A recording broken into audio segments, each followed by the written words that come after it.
Start this recording real quick. Well, that's all right. All right, we on the same page now. We good. So before we start, any questions? What was the highest rated in class? 100. 100.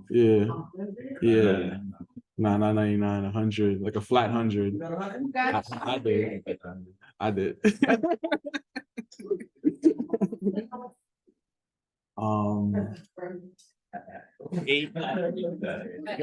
Eight. No, 8, like 80. Wait, not 80. I'm sorry. 08, like 8. Yeah. Yeah. No, like you're 8 years old. 8. Yeah. Not really, because they get half the points back if they go to tutoring. That's good. But what about like class material? Any questions y'all got? All the answers on the formula sheet. Go ahead. Yeah, so today, let's say Saturday, from 12 to 6. Yeah, you guys are welcome to go in there, at 12. Y'all could, do the test corrections. You guys could catch up on the homework. Right? Because like I said, like I think one student did it all and everybody else is just like has outstanding homework, Yeah. Coefficient. Mhm. Out deviation where they have a less deviation. Oh, yeah. Oh, for probability. Got you. Oh. So for binomial probability, right? You might get a question. Sorry. You might get a question where you have an n, right? Remember, n is our sample size, right? Let's say I'm making something up here, right? I don't know if it's right or wrong. Let's call it 12, right? And then you might get a probability of success, right? Something that you're actually trying to look at. Let's say that your probability of success P is, I don't know, 0.50. I don't know. I'm really just making it up at this point, right? I really should pull out some basketball stats, right? Like I'm so mad at the Liberty for losing last night. Like I don't even know, right? Yeah, that's another story. So, but yo, let's go Mets, right? How about that? All right, so nah, Bronx, yeah, but nah, like I've actually never been to Yankee Stadium. I only been to Met Stadium and I love that shit. I've been around Yankee Stadium though, so it's all right. Yeah, it's all right. I'm sorry. Nice. Did you like it? It was alright. It wasn't like it was the way it was used to back in the day. Oh yeah, because they had like a older stadium and then they knocked that down and made the new stadium. Yeah. I honestly I never saw it back in the day. I still haven't seen the new one either. I heard that people were buying the chairs out of that joint and everything. Right. All right. So let's say that I have a number of successes. I don't know. Give me a number between 1 and 12 or 0 and 12. Anybody? All right. I heard 6. All right. Boom. Right. So then let's say I wanted to figure out what is the probability of 6 successes occurring out of 12, right? So to use that formula that you were talking about, right? This would be the probability of R. Ooh. Let me try that again. Hold on. I'm going to try the R again. Yeah, my handwriting not so great. So we're going to do N choose R times our probability of success P raised to the R power times 1 minus P, right? That's our Q, raised to the N minus R power, right? And all you have to do to get this probability, just plug in the numbers. Real nice and simple. Just plug in the numbers and that's it, right? So the question, that's a term like that. So the question that I'm asking to find, right, is what is the probability of 6 out of 12, right? So to do that, you just plug in the numbers. You're going to be 12, choose 6, times the probability of success, 0.5, raised to the r power, which is 6, times 1 minus the 0.5, raised to the 12 minus 6 power. All right? The rest of that is your calculator, basically, right? I could nerd out and do it by hand, but y'all got calculators. Just type it in and they give you the answer. All right? But remember also, this is for a question that's asking, let me change this up a little bit. This is asking for a probability of r equals to some number, right? So in this scenario, this is the probability of r equal to 6, right? Remember that we have another one too, right? We have r less than or equal to a number, right? So if the question is what is r less than, excuse me, forgot to write the r less than or equal to 6, right? Less than or equal to 6, we know is going to be what? 6, 5, 4, 3, 2, 1, 0, right? So for that one, you can simply just do that in the calculator, right? You don't need the 1 minus. And this would be your binomial, wait, NOMAC, your CDF. You can just do that in the calculator. Go ahead. Mhm.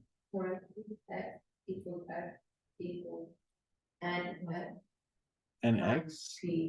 Like one number on top and then one number down. Show me.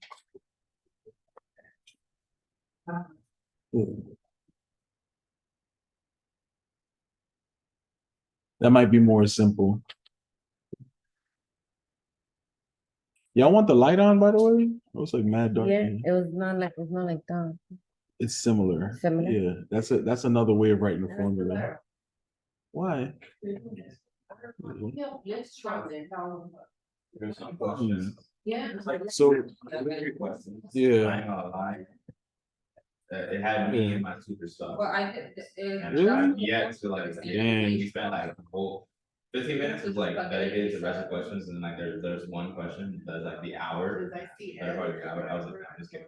And I was Dang, like, y'all gotta ask them. Yeah, ask some questions. Sometimes you're two to be asking me, right? And they get the answer. Right? hey, Yeah. not over, he's bad, he's not, so. I'll be like, let's go. Anytime y'all could ask me, no problem. When it says, Uh-huh. okay, the problem is if X is a binomial random variable, Mhm. the mean, the standard deviation, and the variance Mhm. range of the following cases, right? Mhm, So N equals 4 and then P equals 0.1.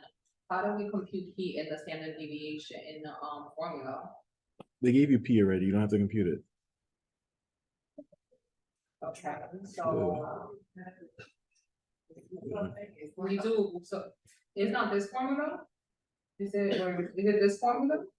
I don't know. Let me see the question. That formula is when they give you data. You have data?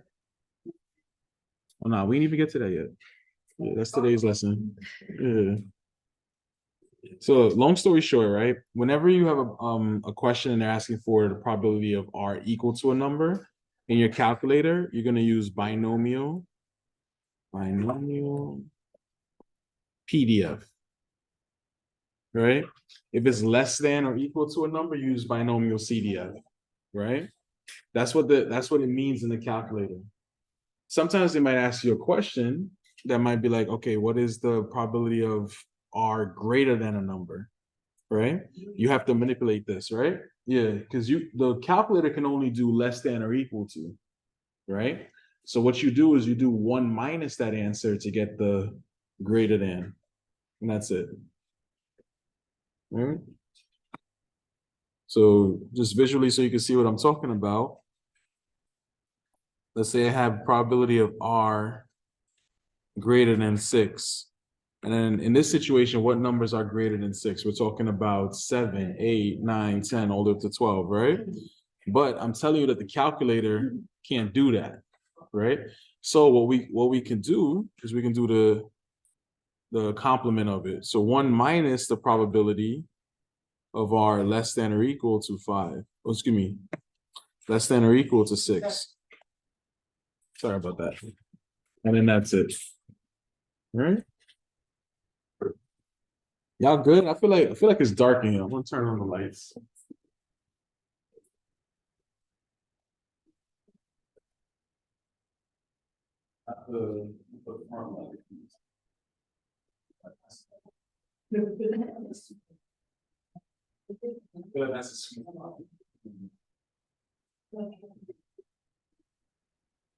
All right, any other questions?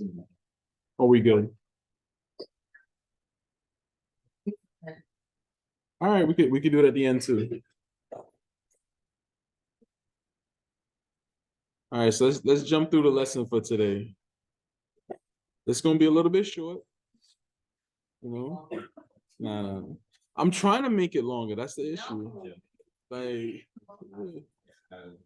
because the homework is light.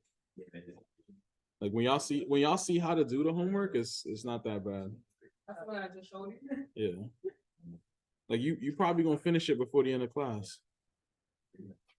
But it's all right though. I'm gonna still show y'all. So first thing we're gonna start off with, let's talk about additional properties of the binomial distribution. Right? This is new, yeah. So this is picking up with what we left off before. So remember, last time we were here, we were talking about discrete probability, countable, right? And when we had to like sum all of the x times p of x's and all that, and we had to sum the x minus mu squared times p of x. Yeah. This is going to be a little bit different. All right. We're just picking up where we left off. All right. I'm gonna talk a little bit about graphing real quick. As I said, I want y'all to understand what's going on, not just plug in numbers and call it a day. But that's the way your homework is, plug in numbers and call it a day. All right, so graphing a binomial distribution. Any probability distribution may be represented in graphic form. How should we graph the binomial distribution? Remember, the binomial distribution tells us the probability of R successes out of n trials. Therefore, we'll place values of R along the horizontal axis and values of the probability of R on the vertical axis, right? So the binomial distribution is a discrete, let's get the rest of that. Is a discrete probability distribution because R, right, can assume only whole numbers such as 0, 1, 2, 3, etc. Therefore, a histogram is an appropriate graph of a binomial distribution. And we spoke about histograms before, so we're going to elaborate on that a little bit.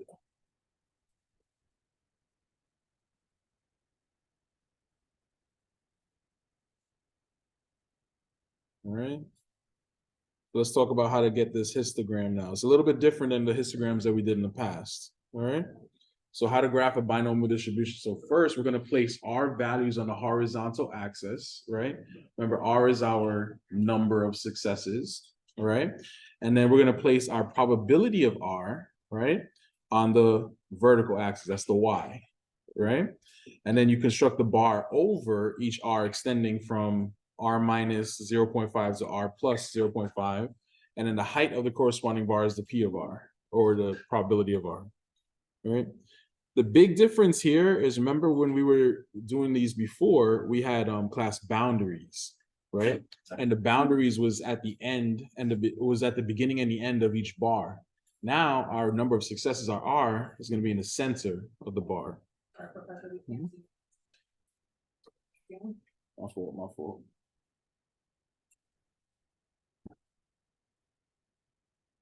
Take this real quick.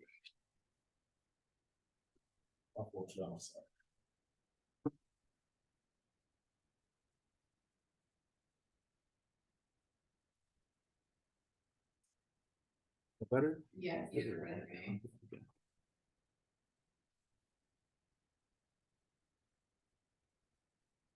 All right, real quick, let's look at an example. Wait, y'all still copying? Let me let y'all copy. Part of the reason why I make like the lectures so like drawn out is because like there's a lot to talk about in statistics. And true, I'm not gonna test y'all on everything in statistics, but it's my hope that when you guys go to the 4-year school and like you guys get confused, y'all can always look back on these recordings and be like, okay, that's what they mean in my class that I'm taking right now. You know, what's up, man? How you doing? Yeah, yeah. Sit down, I got you. Yeah.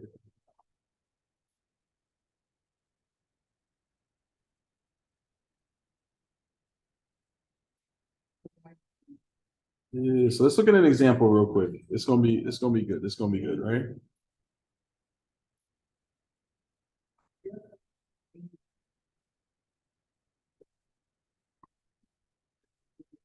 So check this out, the graph of a binomial distribution.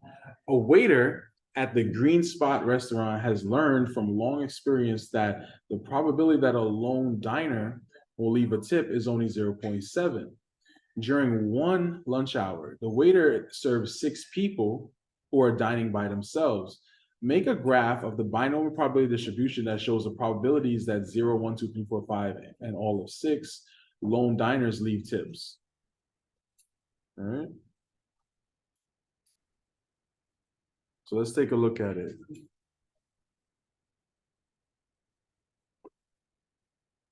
There goes our story.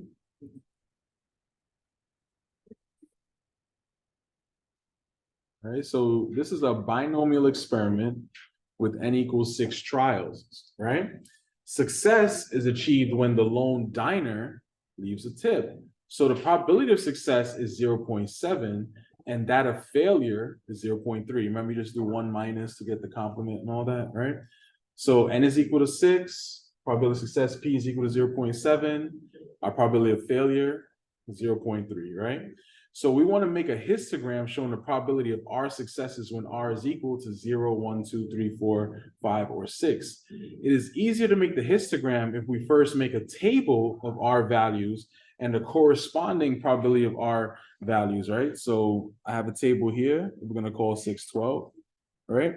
And then we'll use our binomial distribution table. Remember those other tables on page 2 in the formula sheet where we have the binomial distribution? We're going to use that to help us get this graph. All right. So basically, like on the formula sheet, I'm talking about like the next page over, right? So just to make it nice and clean. All right. So this is from our chart, right? The binomial distribution tables that we have with all the numbers and stuff. This is my n is 6, right? My probability of success is 0.7. This is the column for 0.7. And then these are my number of successes, 0, 1, 2, 3, 4, 5, 6, right? I'm using that information to get the histogram here, right? So like I was saying before, right? Our successes are in the middle of the bar, right? The middle of the bar. See that? Right? And then the bar height, right, is our probability of R. This is our bar height as given over here. And it's the same thing as the histogram, right? No spaces in between, right on top of each other, and that's it. And that's how we do this type of histogram. This part here, right, this little squiggly line stuff right here, right? We do that whenever we want to skip a few numbers, right? To kind of condense where the bar is going to be. In this situation, it's not necessary because I'm starting off at 0, right? So in this really should be more here on the side, right? All And that's about it. That's the whole histogram. Go ahead. So this is the kind of correction That I want. yes. Yeah. That's it. Simple, easy peasy. Mm. So we don't have to compute no numbers, nothing. Right? Everything is given to you. Yeah, it's just copy and paste. Yeah. Yeah, that's it. Copy and paste.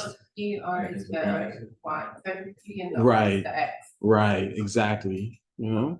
Also notice, this is a little bit outside the scope of the class, but I did tell you y'all class is harder than the algebra class, right? You notice how this is probability of R, P of R, right? So that's like a function, right? I know we don't talk about functions here, but in calculus and all that, functions are also written as Y, right? So that's why this is your vertical axis, right? So yeah, we're gonna talk a little bit about calculus today. A little bit. Mhm. I know, right? Statistics is involved, man. I'm telling y'all. What's crazy is that calculus was made before statistics. Yeah, they use calculus to make statistics. That's why, you know.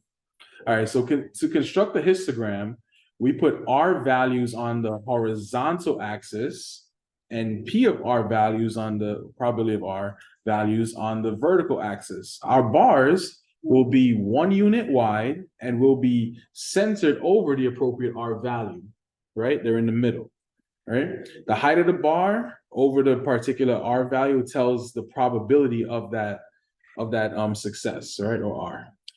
So the probability of a particular value of R is given not only by the height of the bar over that R value, but also by the area of the bar, right? That's the calculus right here.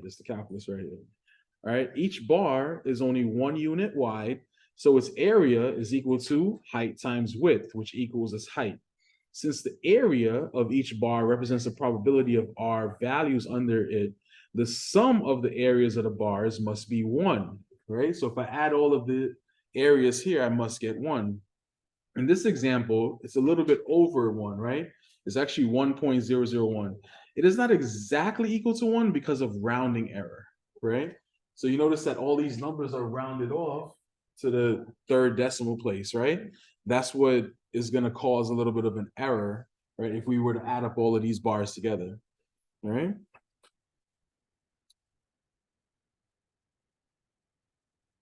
Again, just explaining it so that y'all can do it. All right. Let's look at another example real quick.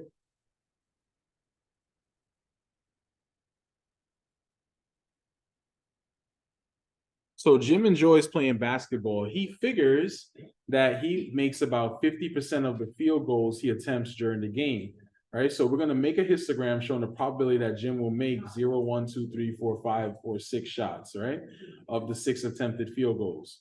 This is a binomial experiment with n equals blank trials, right? And in this situation, we'll say that success occurs when Jim makes an attempted field goal, right? So what is the value of P, our probability of success? So in this case, our N will be 6. That's how many total shots he's going to do, right? And our probability of success will be 0.5, right?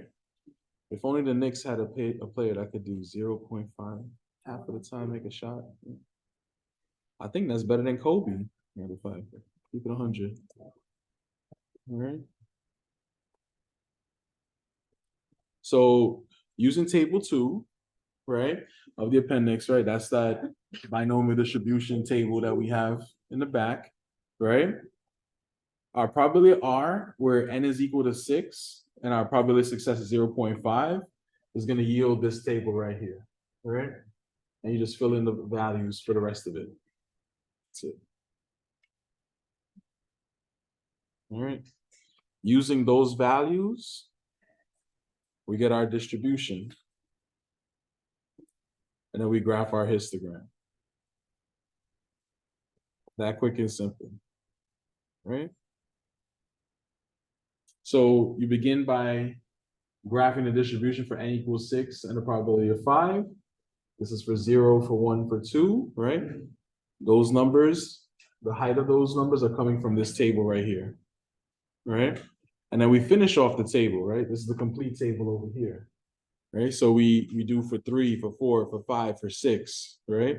Again, just copying the numbers from here, just pulling up the height at the appropriate height level, and then that's it, right?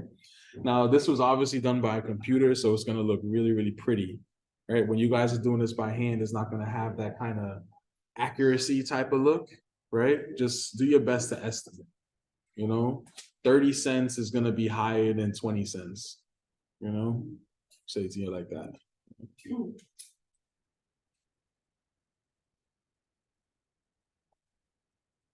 Right? When you hear me say things like area and all that, just know that that is straight up calculus right there. Right? So the area of the bar over the r equals 2, for example, is 0.234, which we get from the table, right? So what is the area of the bar over r equals 4? How does the probability that Jim makes exactly 2 field goals out of 6 compare with the probability that he makes exactly 4 field goals out of 6? The area over the bar over r equals 4 is also 0.234. All right. So this, let me circle right here. This is what they're talking about right here. The 2 and the 4, right? They're the exact same probability, right? Jim is as likely to make 2 out of the 6 field goal attempts as he is to make 4 out of the 6 field goal attempts, right? The reason for this is because our binomial distributions, they're symmetric around the mean, right? What happens on the left-hand side happens on the right-hand side. Right? So it's fun stuff. Fun stuff. All right.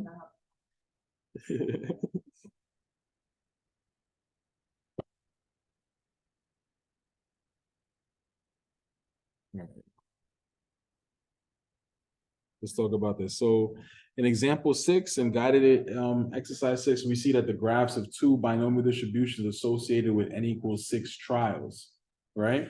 The 2 graphs are different because the probability of success P is different in 2 cases. In example 6, the P, our probability of success, was 0.7. That was the first graph before, right?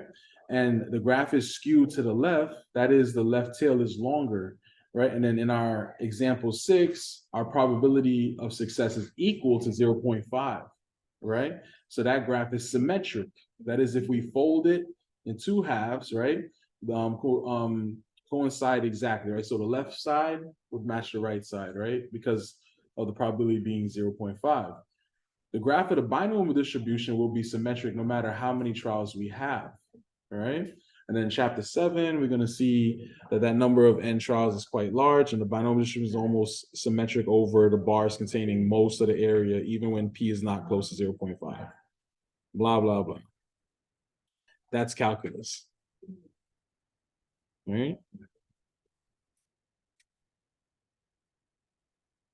If anybody wants to change their major to math, not too late to change, not too late to change. Just putting it out there, putting it into the universe.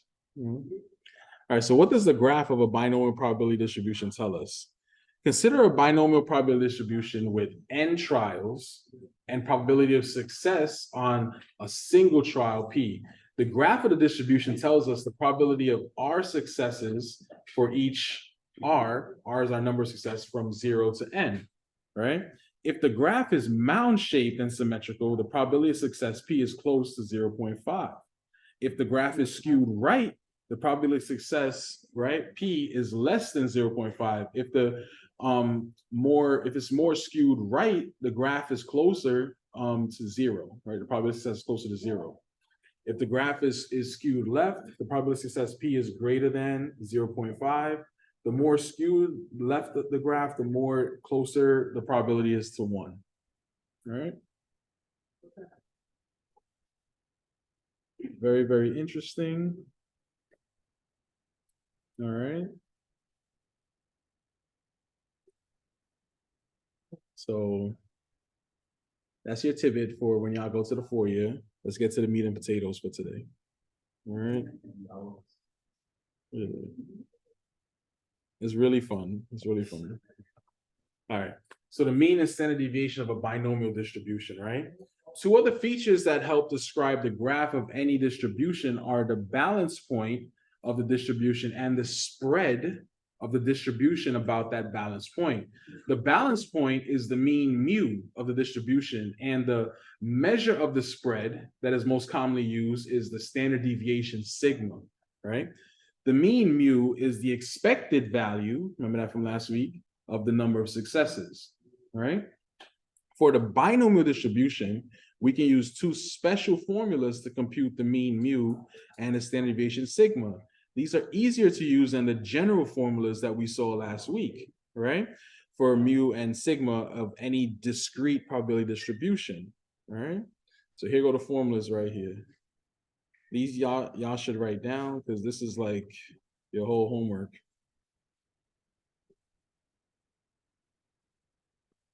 Sadly, this is your whole homework. I gotta fix this. I gotta give y'all more homework questions. All right, procedure. How to compute mu and sigma for a binomial distribution. By the way, it's all on your formula sheet. So y'all know, all on your formula sheet. All right.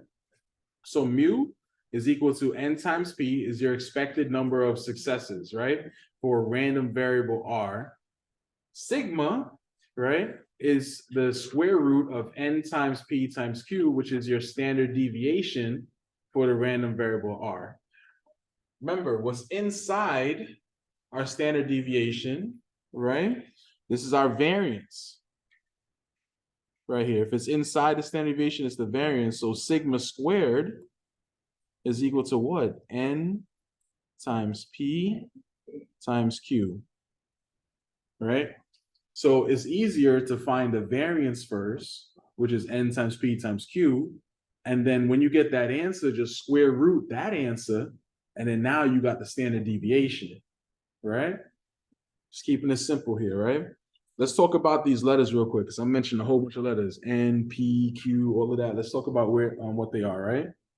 Where R is a random variable representing the number of successes in a binomial distribution. So this is how many successes you want to happen.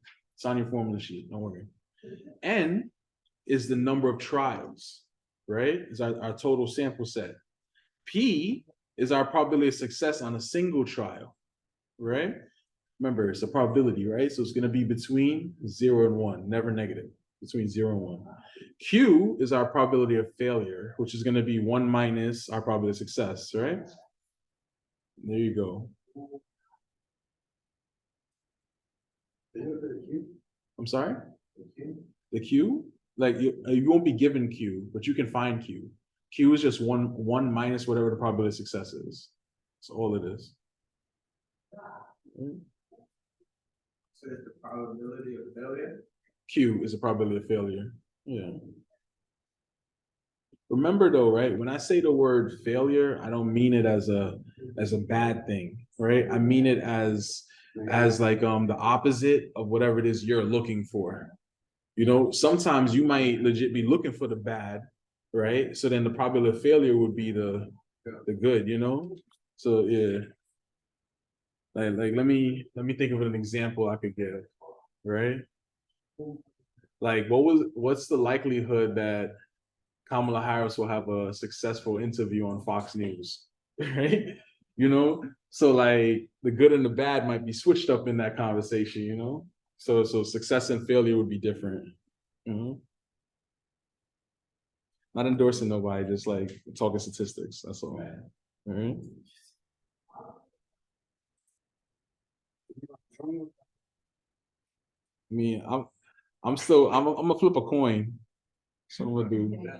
They got equal odds, yo. Like just flip the coin.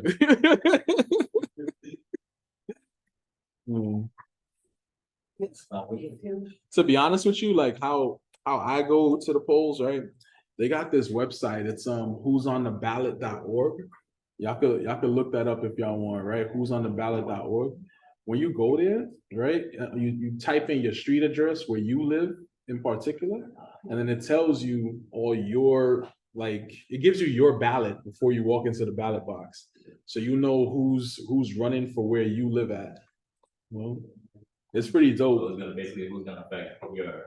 Like, yeah. I mean, the president will be there too, but I'm just saying it's gonna give you like the whole ballot before you go in there, you know? Because I don't know if you ever noticed, like when you go in there, there's other people running for other positions you didn't even know existed, type of thing. Yeah. Or maybe you knew it existed, but you didn't even know that they was up for election, type of situation, right?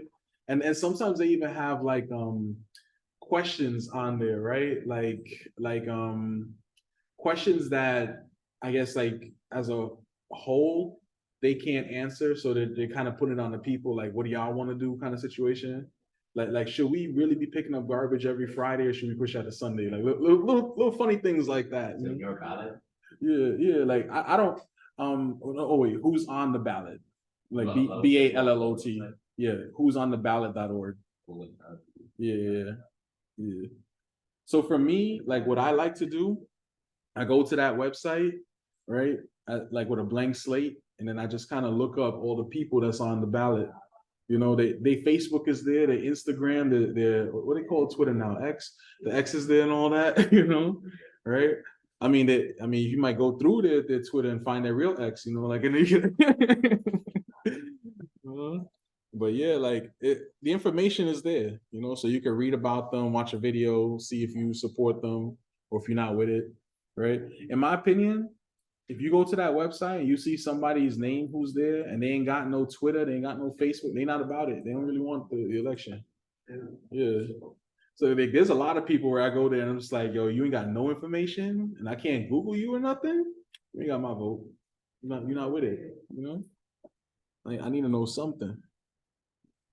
All right, so look, this y'all homework question right here, right? Let's compute mu and sigma, right?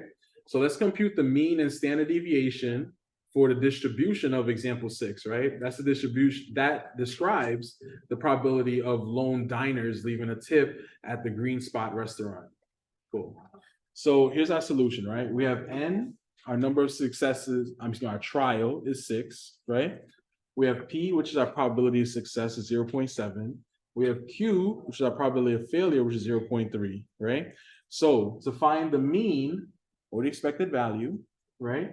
Mu is equal to n times P. So what do? You take the n, you take the P, you multiply them together in the calculator, you get your answer, all right? Right? Yeah, that's it. Now to find the standard deviation. Do it again. All right. So to find your expected value or your mean mu, right? You take your n, you take your p, you multiply them, get in the calculator, then you write down the answer. That's it. Right. Right? Multiply. Say that again. Say that again. Yeah, so like 6 times 0.7. And that's it. Yeah. Yeah. Now, before we get to sigma, right? Let me write this one out. To find your variance, which is sigma squared, right? You take your n, you multiply it times p, you multiply that times q, right? In this case, right, my n is what? My n is 6. My probability of success is 0.7. And my probability of failure is 0.3. I guess I should have put the 6 in parentheses too, right? Just to make it look nice, right? We don't feel left out. Multiply them together. What do I get in the calculator? 1.26. That's my variance. You know, I said 6 in row 5. I don't know how that happened. All right? Yeah.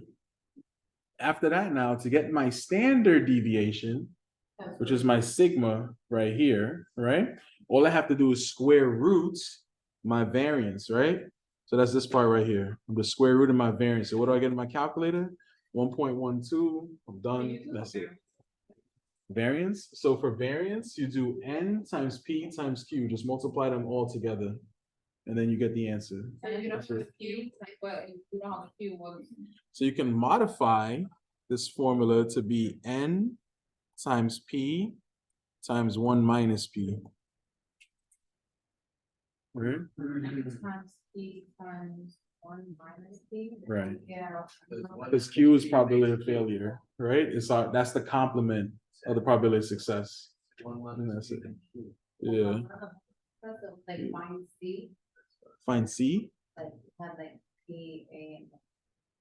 P A something that B or something that is find C, and I I think- have to use that one minus. The 1 minus P. Yeah. Probability of the complement. It's the complement. That's what that is. Yeah. Actually, in our thing that we did last week, no, 2 weeks ago. I forgot what day it is. Happy Halloween, whatever that comes. I don't even know. Right. Last time we met, right? We had that binomial distribution formula, right? And we had to use the complement to get the exponent on there, right? For the probability of failure. So that's where that's coming from.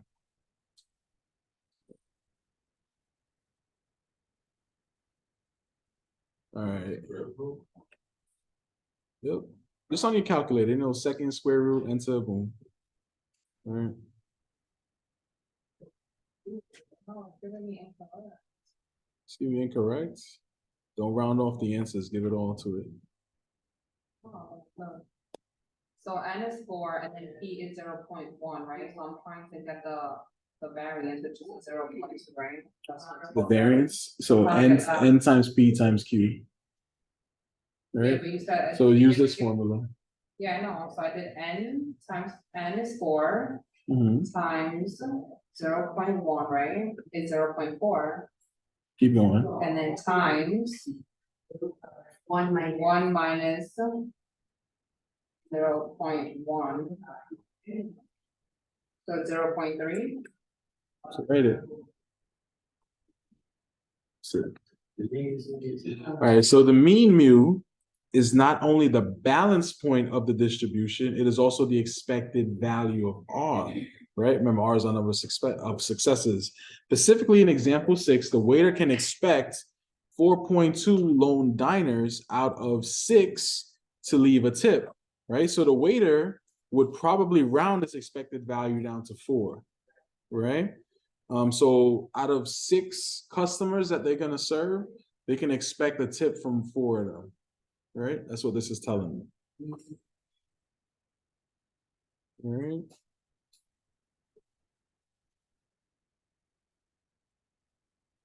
All right, let me just nerd out for a little bit. About to nerd out for a little bit.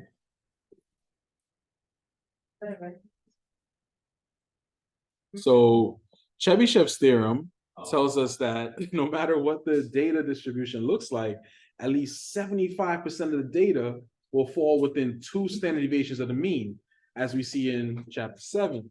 When the distribution is mound-shaped and symmetrical, about 95% of the data are within 2 standard deviations of the mean. Data values beyond 2 standard deviations from the mean are less common than those closer to the mean. In fact, one indicator that a data value might be an outlier is that it is more than 2.5 standard deviations from the mean. All right. Don't worry, this is for the future, y'all. It's not for y'all today. All right. So I just want to talk about some unusual values, right? Unusual values. So for a binomial distribution, it is unusual for the number of successes R to be higher than mu plus 2.5 sigma or lower than mu minus 2.5 sigma, right? So if you get a binomial distribution and you see that it's more than 2.5 standard deviations away from the mean, that's unusual. That's what it's saying, right?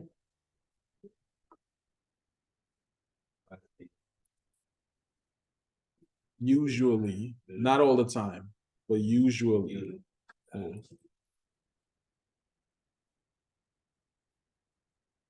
All right, so we can use this indicator to determine whether a specified number of successes out of n trials in a binomial experiment are unusual.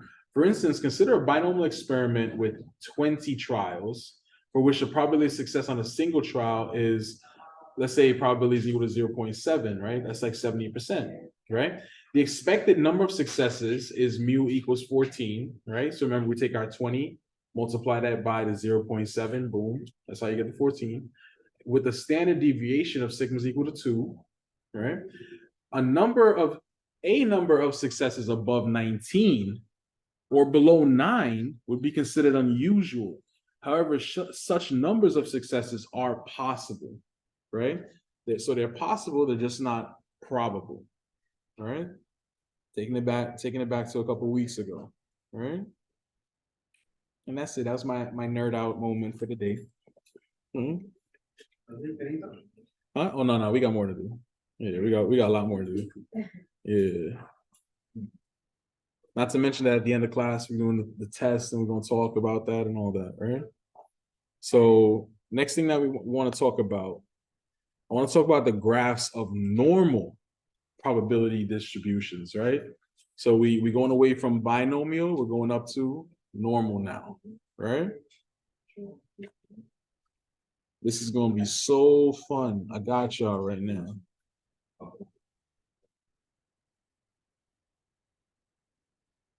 I'm a nerd out for a little bit, then then y'all gonna see how y'all gonna do y'all homework. It's gonna be light.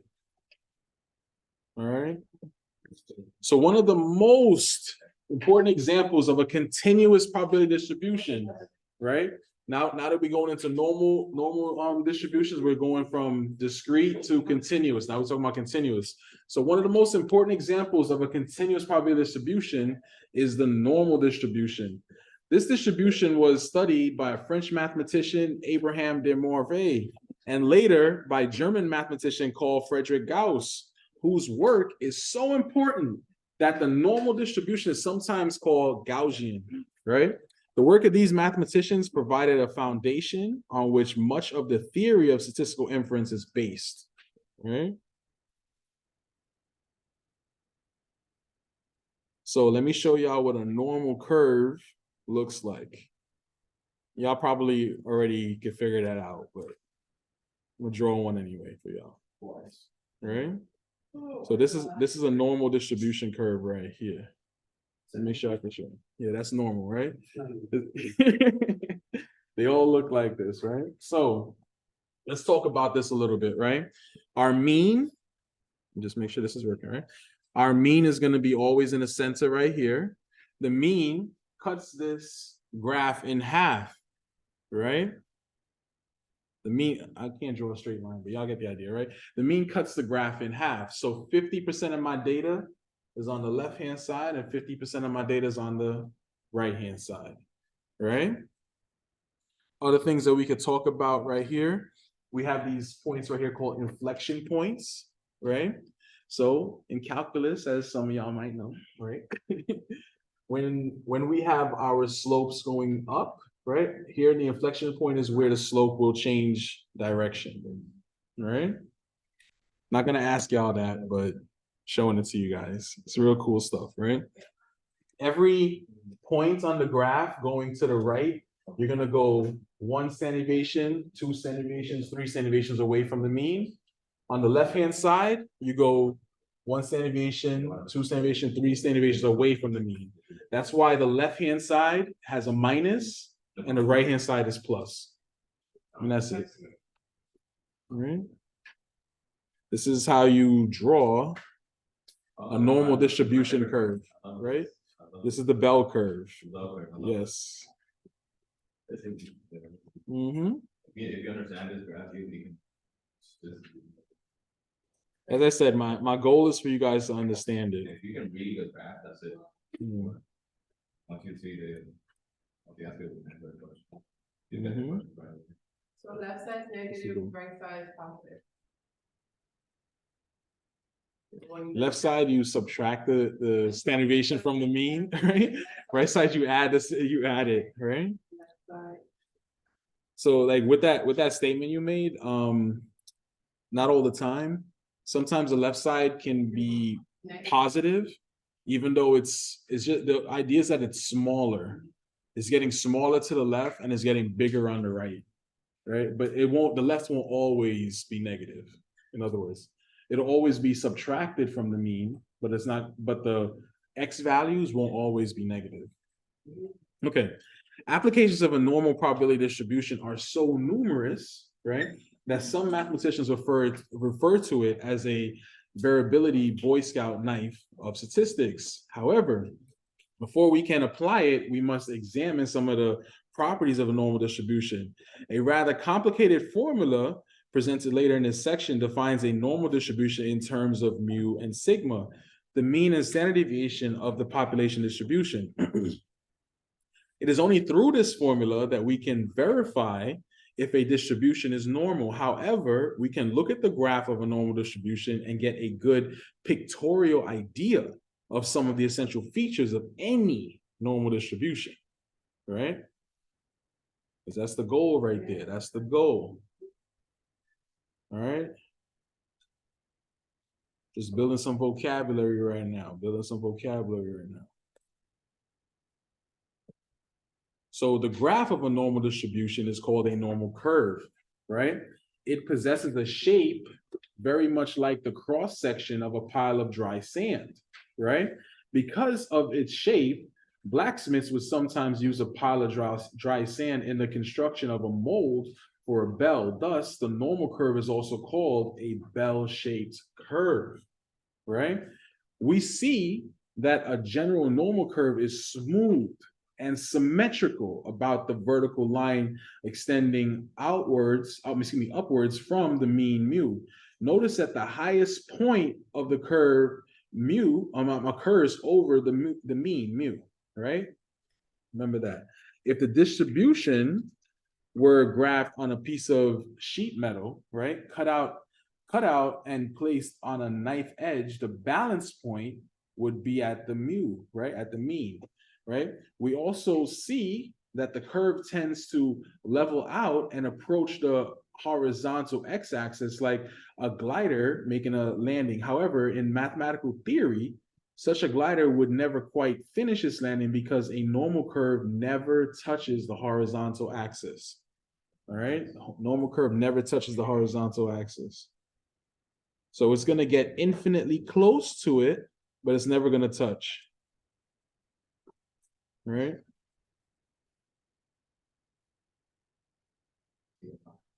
And that's the calculus for you right there.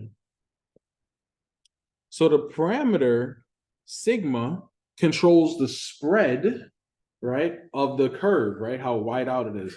The curve is quite close to the horizontal axis at mu plus 3 sigma and mu minus 3 sigma, right? That's the end values over there. Thus, if the standard deviation sigma is large, right, the curve will be more spread out. If it is small, the curve is more peaked, right? Figure 7.1 will show the normal curve cupped downward for an interval on either side of the mean mu. Then it begins to cup upward, right, as we go to the lower point of the bell, the exact place where the transition between the upward and downward cupping occurs are above the points mu plus sigma and mu minus sigma. In this terminology of calculus, transition points such as these are called inflection points. All right. That's for the future you. That's not for you right now. All right. But it's really, really fun. And it makes so much sense. All right. So important properties of a normal curve. The curve is bell-shaped with the highest point over the mean mu. The curve is symmetrical about a vertical line through mu, right?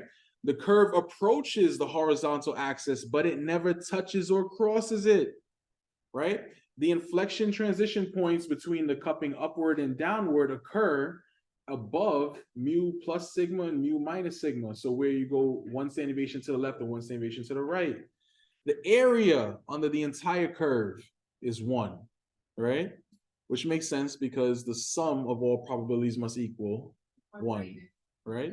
No, when you add up all probabilities, this is like going back to last week, right? When you add up all the probabilities, it must add up to 1. All probability is allowed to be between 0 and 1 only. Can never be negative, can never be bigger than 1, right? So when you hear someone say like, yo, I'm giving like 1,000%, Bullshit, right? Most you can ever give is 100.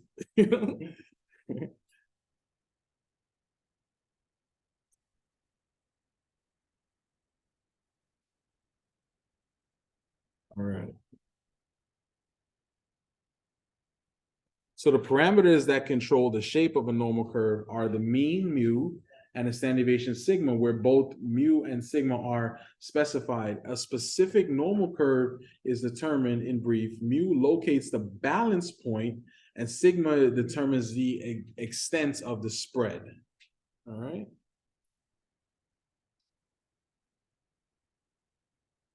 Ooh, get ready, get ready, get ready, get ready.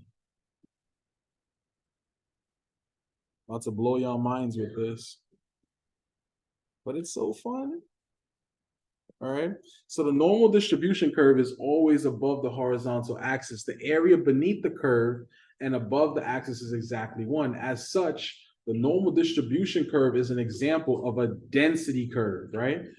You guys wonder in the calculator why when you do like binomial distribution, it's like PDF, CDF, right? This is the D in that function, density, right? So this is an example of a density curve. Also, in your calculator, we're gonna get to this next week, not this week, right? But next week, we're gonna talk about normal PDF and normal CDF, right? In the calculator as well, right? Those are density functions, right? That's calculus. I'm just nerding out right now. Don't mind me, right? The formula used to generate the shape of the normal distribution curve is called a normal density function. If x is a normal random variable with mean mu and standard deviation sigma, the formula of the normal density function is as follows. F of x is equal to e to the negative half, right, times x minus mu divided by sigma squared divided by sigma over the square root of 2 pi. Awesome. Right. Again, this for y'all in the future. I want y'all to get this. And it's fun.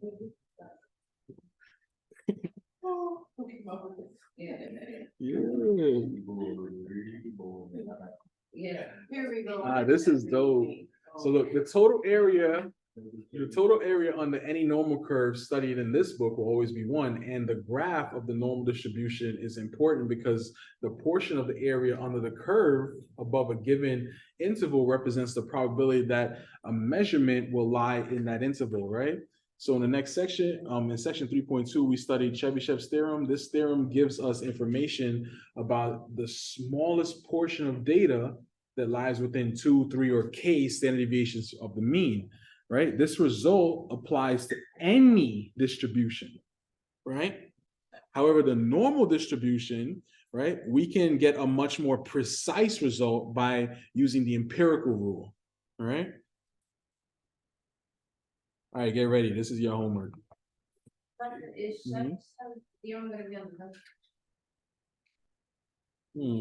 The final? No, in this next test coming up? No. final? The final, no. No. The next test is gonna be probability. Right? Yeah, so not Chebyshev. Chebyshev was like the first test. Yeah. Right? All right, empirical rule. All right. So for a distribution that is symmetric and bell-shaped in particular, for a normal distribution, approximately 68% of the data values will lie within 1 standard deviation of each side of the mean, right? Approximately 95% of the data values will lie within 2 standard deviation of each side of the mean, and approximately 99.7, or almost all of the data values will lie within 3 standard deviations of each side of the mean. So this goes into left tailed and right tailed, like kind of thing. No, that's future. That's future. That we'll talk about that in December. Yeah. But we get into it though. Real quick. Let me just show y'all visually what I'm talking about right here. This you guys gonna need for your homework too. So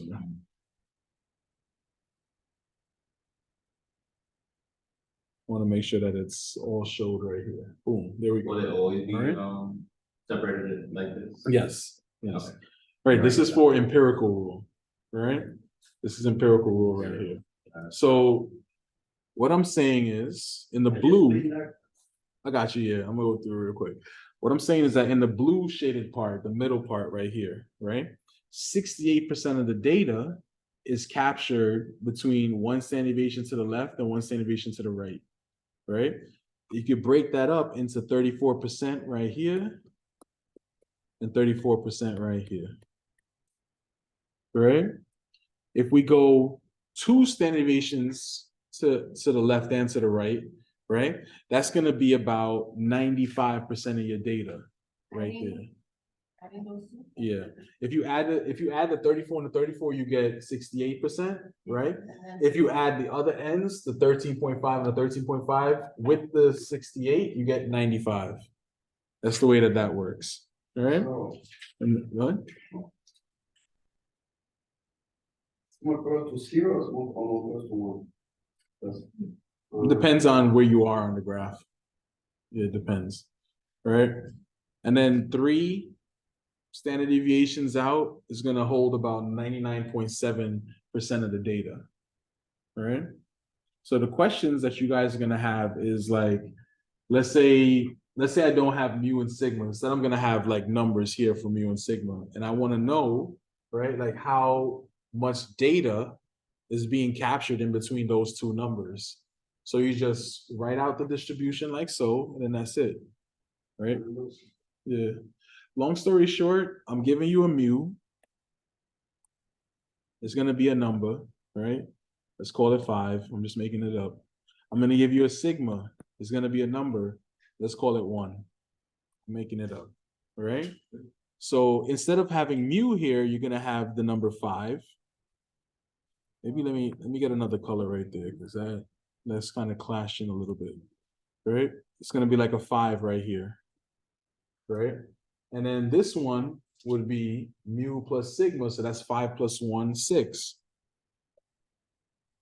And the next one would be mu plus 2 sigmas. 2 times 1 is 2, so 5 plus 2, that's 7.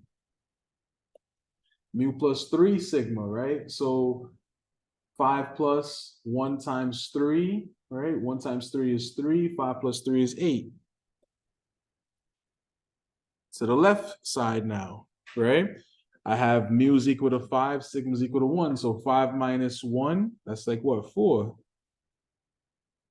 And then going a little bit further to the left, I have mu minus 2 sigma. So 5 minus 2 times 1 is like 2 times 1 is 2. So 5, right? That's 3, right? And then finally, right, I have mu minus 3 sigma.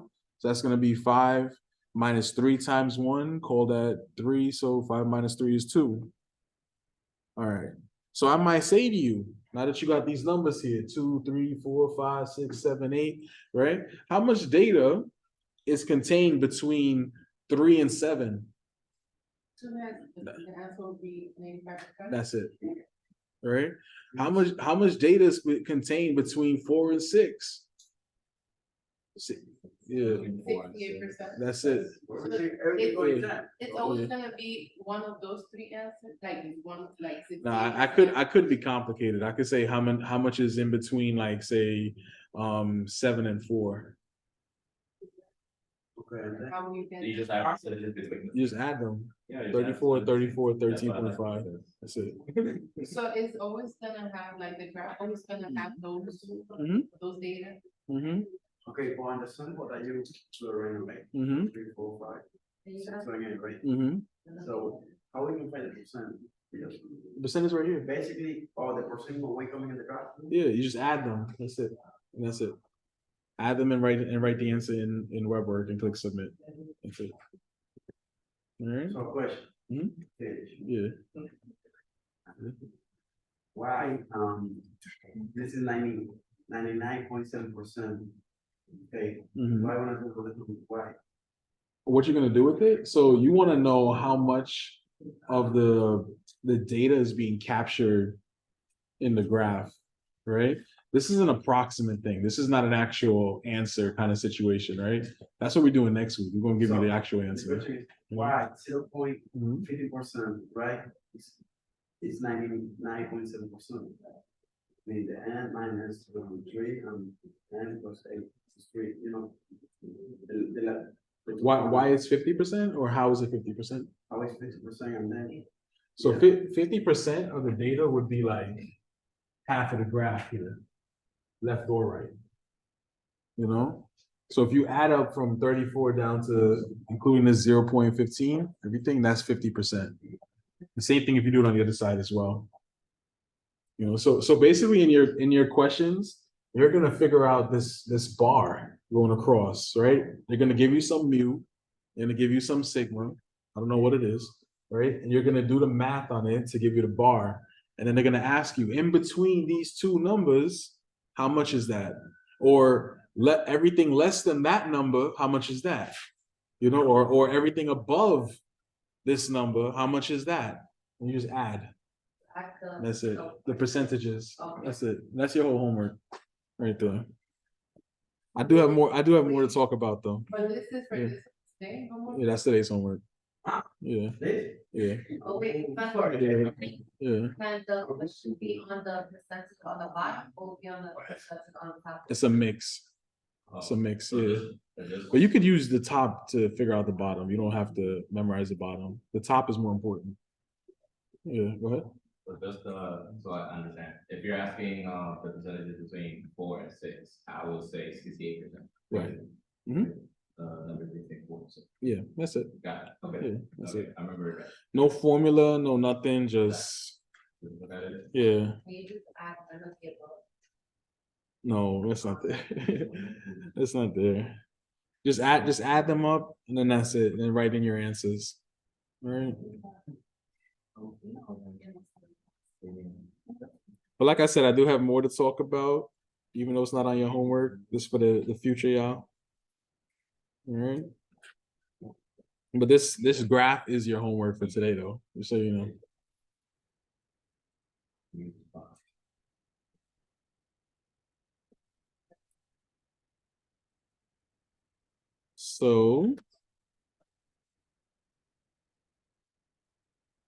So the preceding statement is called the empirical rule because, right, for symmetric bell-shaped distributions, the given percentages are observed in practice. Furthermore, for normal distribution, the empirical rule is a direct consequence of the very nature of the distribution. Notice that the empirical rule is a stronger statement than the Chebyshev theorem in that it gives definite percentages, right? Not just lower limits. Of course, the empirical rule applies only to the normal or the symmetric bell-shaped distributions, whereas Chebyshev's theorem applies to all distributions, right? So in a nutshell, right, think of this class as like I'm introducing statistics for you, but I'm not actually like giving you the whole spread of statistics, right?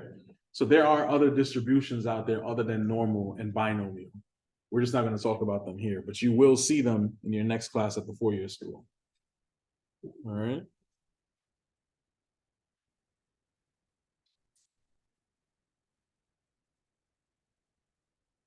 All right, let me give y'all an example real quick before we tap out and we start talking test time. All right. So empirical rule, right? Economic internet service has user connection speeds that are normally distributed with a mean, mu is equal to 28, and a standard deviation, sigma is equal to 2.5. I forgot what the MBP stands for. Megabytes per second or something like that, right? So what is the probability that a connection, right, selected at random takes from 28 to 30.5 megabytes per second? All right, that's what we want to figure out. So this is the type of question that we're gonna get.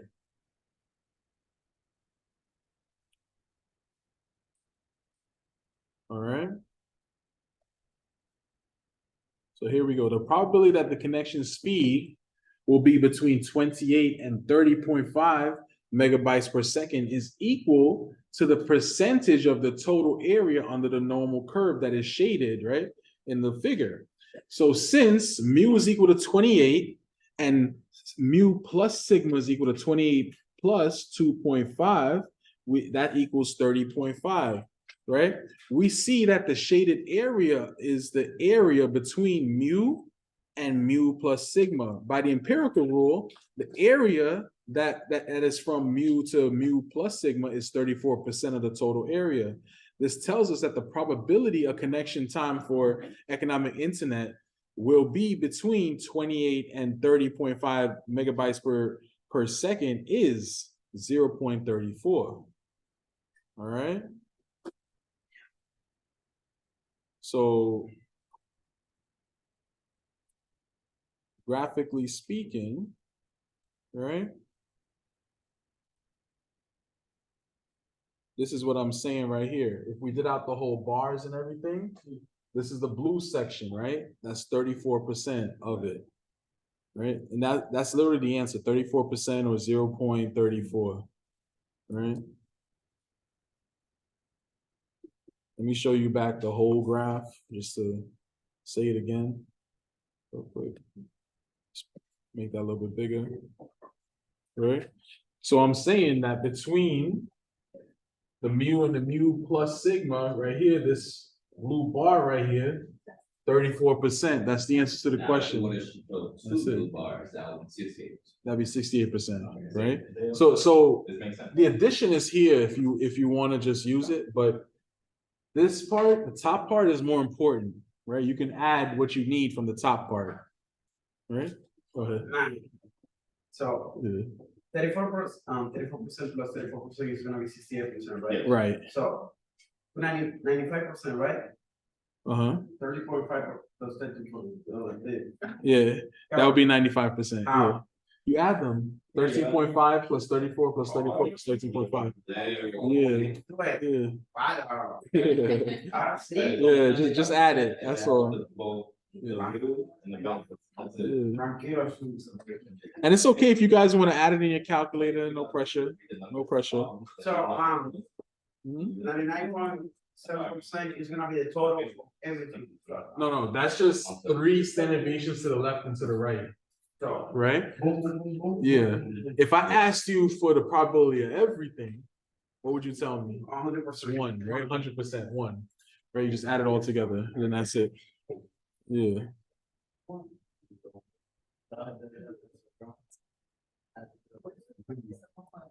Y'all could get the homework wrong and do it again, like no pressure with that. I just want 100, but y'all could do it as much as y'all need till you get 100, That's all I care. So it's never be, more than 100 or less than 100. Right. For the probability, right? Less than 0, right. All right, so real quick, what does a normal distribution tell us, right? Yo. I got you. So look, real quick. What does a normal distribution tell us, right? If a continuous random variable has a normal distribution, then the area under the entire distribution is 1. So we're saying, right? The area over a specific interval of values from say A to B, for example, is a probability that a randomly selected value falls between A and B. The distribution is symmetric and mound shaped and is centered over the mean mu.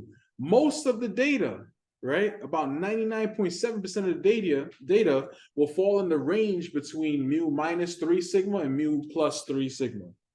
All right. So that's what our normal distribution graph is telling us. Right? And then that's it. Is there any questions?